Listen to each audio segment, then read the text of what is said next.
Allora, cominciamo un po'. Edison Mariva, la parola per intervistare le nostre protagoniste. Sì, allora, intanto abbiamo capito che sono entrambe parti di imprese di famiglia e questo nel nostro mondo italiano è sicuramente un valore, anche riconosciuto e apprezzato, perché oggi il consumatore in genere vuole, cioè premia i luoghi e le occasioni in cui riesce a fare esperienze e in cui riesce a trovare, a riscoprire la tradizione attraverso la verità. Con tutto il rispetto del lavoro dipendente, perché il lavoro dipendente è, diciamo, il capitale umano, è fondamentale per l'attività di servizio, però chi è in famiglia trova più spontaneo essere coordinatamente sincero, quindi credibile, no? Perché lo fa quel mestiere se ha passione, se non ha passione si capisce subito, come entri in sala al ristorante capisci dove c'è freddezza, dove c'è distacco, no? Mentre cogliere questa passione è importante. Io credo una passione che sgorga più facilmente dall'animo femminile. Io nella mia esperienza professionale ho lavorato molto con le donne. Nella penultima esperienza, prima di venire qui in Veneto, in Friuli Venezia Giulia, avevo 120 dipendenti, di cui 95 donne. Mi sentivo felicissimo. Certo, erano donne sotto i 40 anni, donne che erano da non molto tempo sposate e certamente qualcuna ritardava il periodo del parto. Ecco, voglio dire, ho colto questa difficoltà della donna di combinare insieme le esigenze di una vita familiare con la vita del lavoro. Chiediamo a loro che È difficoltà vero, hanno. così a me pare che questo sia un limite che non dipende dalla donna, dipende dal nostro sistema sociale che ancora non ha creato quegli ammortizzatori, ripeto, sociali, per consentire alla donna di esprimere di più. Sono alcune, poche, Certo. fortunatamente, troppo poche. Cosa ne dice? Lei che rappresenta anche il settore terziario. Il settore terziario, innanzitutto, rimane molto attrattivo comunque sempre per le donne. Da una ricerca anche di Censis dicevano che dal 2009-2013 il tasso di femminilizzazione del terziario è addirittura cresciuto, quindi cogliendo tutte quelle qualità che ci raccontava il dottor Somariva. E soprattutto anche le giovani. Oltre il 70% delle nuove imprese che aprono scelgono il settore terziario. Questo significa una grande dinamicità di proposta, di creatività e di offerta, quindi io mi auguro che questo vada ancora di più a spingere verso una ripresa della nostra economia. Anche se c'è stato un calo dell'occupazione, un aumento della disoccupazione proprio nel terziario, che è stato quello che per ultimo ne ha risentito della crisi. Sì, ne risente assolutamente, ma sappiamo che comunque in generale la situazione soffre di consumi bassi e di mancanza di opportunità di lavoro. La donna, proprio per i motivi di cui si parlava prima, ha molte più difficoltà, soprattutto quando esce una volta dal mondo del lavoro, rientrare dopo magari un figlio. Quindi è costretta a uscire È costretta a uscire quindi. e appunto per mancanza di servizi, di quel famoso welfare che per ora è sostituito forse più da una rete familiare che da appunto dei servizi veri e propri a sostegno di una politica familiare. Quando al momento deve rientrare trova molte difficoltà, quello assolutamente, pur avendo grandi qualità, magari grandi competenze e anche un tasso di scolarizzazione più elevato. Noi nell'imprenditoria vediamo comunque, proprio analizzando anche il terziario, nel 2009-2013, se c'è stato un calo anche nelle unità di imprenditori e imprenditrici, il calo è stato molto inferiore nel comparto femminile. Questo significa che nei momenti di grossi cambiamenti, di abitudini, di stili di consumo, eccetera, le donne sanno intuire cosa chiede il mercato, quindi hanno quella capacità propria di essere molto flessibile, elastica, quindi di cogliere questo momento di forte trasformazione e di creare un'opportunità di business. Logicamente combatte sempre con i problemi legati alla conciliazione lavoro e famiglia. Volevo cogliere questo, soprattutto nel terziario, sta prendendo piede nei servizi, non tanto nella ristorazione o nei negozi, nel commercio, l'attività, diciamo, il lavoro a casa, il lavoro fatto, cioè io dipendente dell'azienda X, riesco a gestirmi con una certa flessibilità se il datore di lavoro è aperto, un lavoro nella sede, ma anche lontano dalla sede. Oggi con l'informatizzazione queste cose si possono fare. Ed è un aspetto che secondo me avrà sviluppo nei prossimi anni, perché lavoreremo sempre di più così. E io credo che così, da quello che mi sono fatto io, la mia esperienza, non sono uno studioso del settore, ma l'uomo nel lavoro ha un paradigma molto più rigido di quello della donna. Cioè la donna è abituata a fare tante cose una vicino all'altra, diverse l'una dall'altra, e a sapersi concentrare, a fare micro momenti di concentrazione.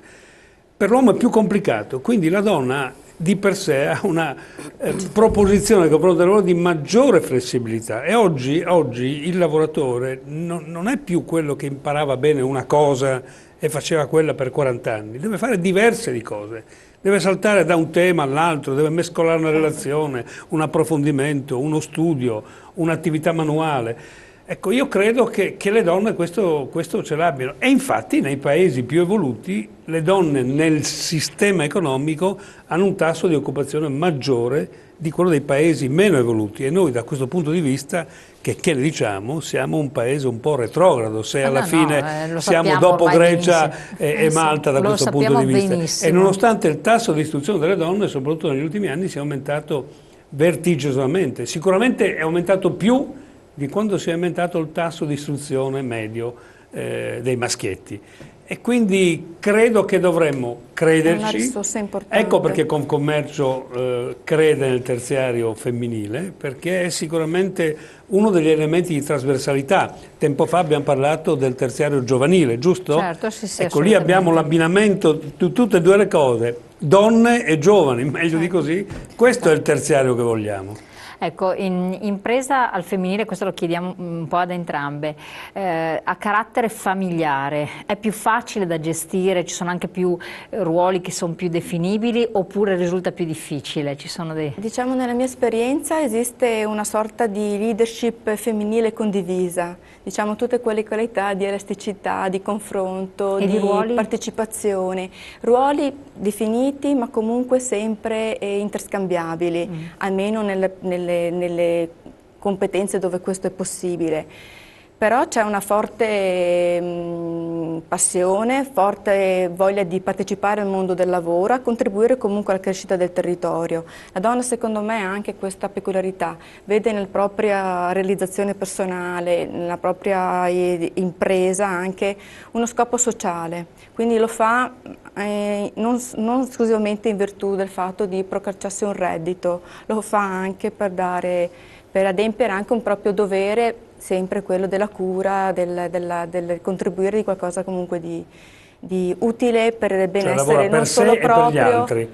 Come fa? Con un senso più inclusivo, non più lavora mai olistico. solo per sé, l'uomo da questo punto di vista per sé, per la propria è un po' più, famiglia. un po' più egoista. Guarda prima a sé, guarda all'ambiente, è attenta al benessere dell'individuo, cerca di introdurre anche sistemi a minore impatto ambientale, quindi ha sempre un approccio, secondo me, che descrive un modello di sviluppo economico dell'impresa femminile adatto per uscire dalla crisi, ma soprattutto adatto per il futuro. Certo, sì, sì. Ci salveranno le donne, insomma, possiamo dirlo? Cosa dici? 3 donne siete qui. Sì, io adesso non posso parlare a livello tecnico, parlo a livello esperienza, no, di esperienza, quello che del conta, nostro osteria. Sì.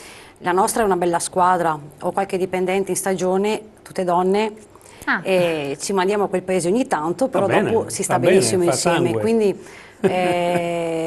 pro femminile, nel senso che anche queste persone, sebbene che sono dipendenti, però collaborano molto bene, sono completamente a disposizione come tempi, come orari, come anche nei confronti degli ospiti. Quindi dalla mia esperienza io posso solo parlare bene di queste situazioni. Dopo sai, ti scontri con tipo io e mia mamma abbiamo un po' 2 caratteri un po' simili, e quindi ma sono cose di routine che si risolvono per fortuna con poco, però sono belle situazioni, secondo me. Nella compatibilità dei tempi che si diceva prima, della famiglia, della maternità, eccetera, fate vedere l'espressione, è fattibile o risulta difficile, compromette? No, risulta difficile, compromette. Cioè noi, un esempio personale, io ho aperto l'osteria quando mia figlia aveva 2 anni e si beh che la passione per quel lavoro lì era tanta, che secondo me è il lavoro più bello che ci sia, ne ho provati altri prima però non c'è confronto. Sì, beh, che è faticoso, devo dire, perché come si parlava prima degli ospiti che arrivano seduti e io sono in piedi, ci trasformiamo quasi in psicologi, cioè se vogliamo dire, certo. nel senso che oltre ad un buon servizio che devi dare, oltre a una buona cucina che devi proporre, presentare, far conoscere, cioè tu devi anche essere capace di intuire se in quel momento lì l'ospite ha voglia di scambiare 2 chiacchiere. Perfetto, no? Oppure no.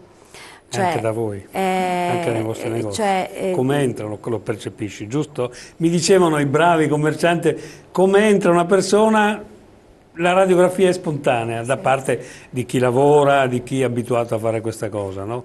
E in effetti... No, ecco perché sì, sì, esatto, non volevo che capisse il discorso della bambina. La bambina ha 2 anni, ma... Quindi per me è stata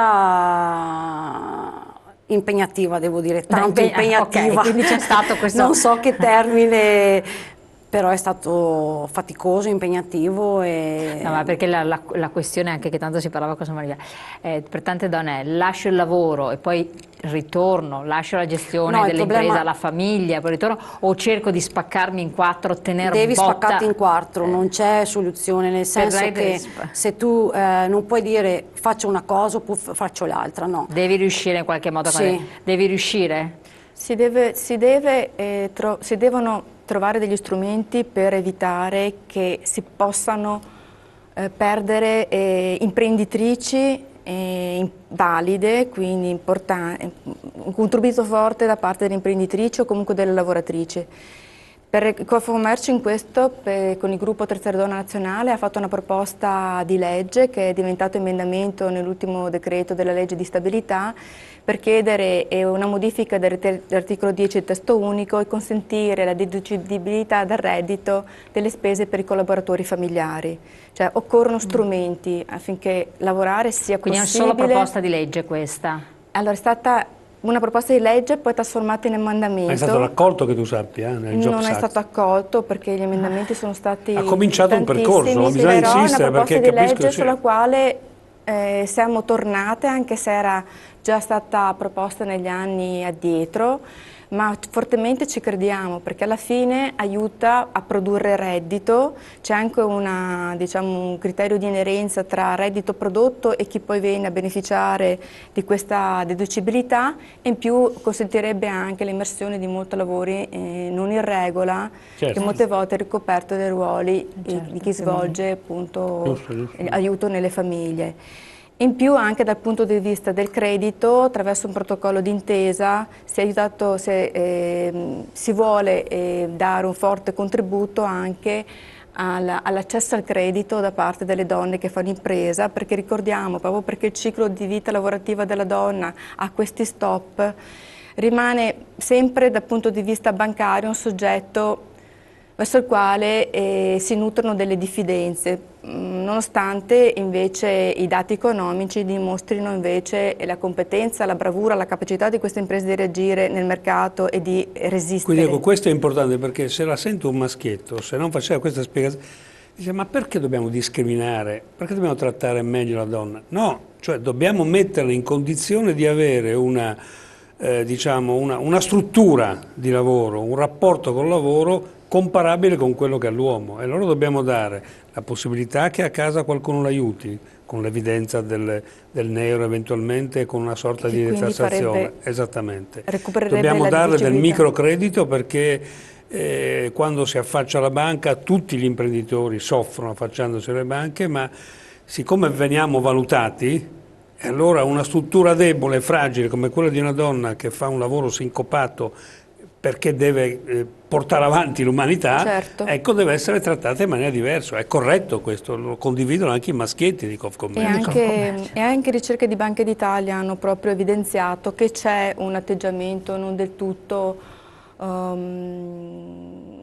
che agevola comunque la donna nell'accesso del credito, quindi ci sono c'è bisogno appunto di strumenti e questo protocollo d'intesa che è stato firmato anche grazie a Confcommercio, Ministero dello Sviluppo Economico e Dipartimento delle Pari Opportunità ha consentito alle banche di istituire un plafond che va a favore dell'imprenditoria femminile e quindi aiuta, c'è anche in parallelo un altro strumento che è il Fondo Centrale di Garanzia, sezione speciale che riguarda proprio l'aiuto alla donna che vuole fare impresa, anche in fase di start-up o di consolidamento di debito già presenti in azienda e gli consente di ricevere delle garanzie, quindi in quel caso lì non riceve denaro dal Fondo Centrale di Garanzia, sezione speciale, che è credibilità. Ma garanzie. Quindi credibilità nei confronti del sistema. Questo è importante. No, anche giusto, voi avete incontrato difficoltà nei finanziamenti, se avete avuto finanziamenti?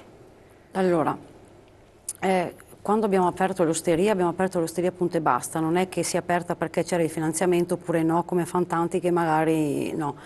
Cioè noi siamo partiti, abbiamo aperto l'osteria, abbiamo ricevuto questi finanziamenti, però devo dire che la burocrazia a livello pratico è ancora un pochettino stagnante. Un pochettino, che bravo, molto discreto. Vedi che hanno toccato... È un pochettino. Questi sono elementi del nostro manifesto di Confcommercio per i candidati presidenti, perché lei ha toccato il problema del fisco, il problema del credito e lei la burocrazia. E perché le abbiamo fermate lì? Sì, perché infatti. chissà quante altre cose. No, ma dovete assolutamente. Andiamo in pubblicità, poi torniamo insieme. Guarda che